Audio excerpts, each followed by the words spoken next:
Päevakorrapunkt number 4 on Elva linnavolikogu 25. veebruari 2013. aastal määrus number 6 toimetuleku toetuse taotlemise ja maksmise kord Elva linnas kehtetuks tunnistamine. Ja palun ettekandjaks Alo Revan. Aitäh.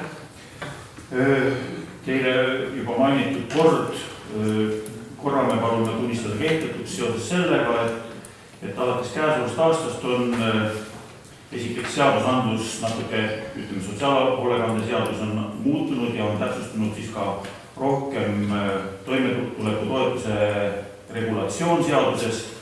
Ja kuna see on seal juba nii perfektselt kirja pandud, et ei ole mõtet dubleerida linnal praktiliselt sõna-sõnalt seda sama korda, siis palume see meie linna kehtiv kord tunnistada kehtetuks ja töö toimub siis sotsiaalhoolekande seaduse alusel nii nagu ette nähtud.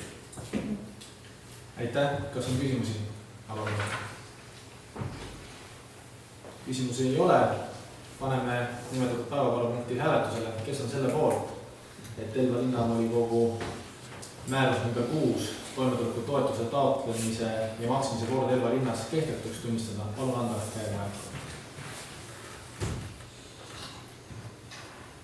15 poolt häält, seega otsus vastu võetud.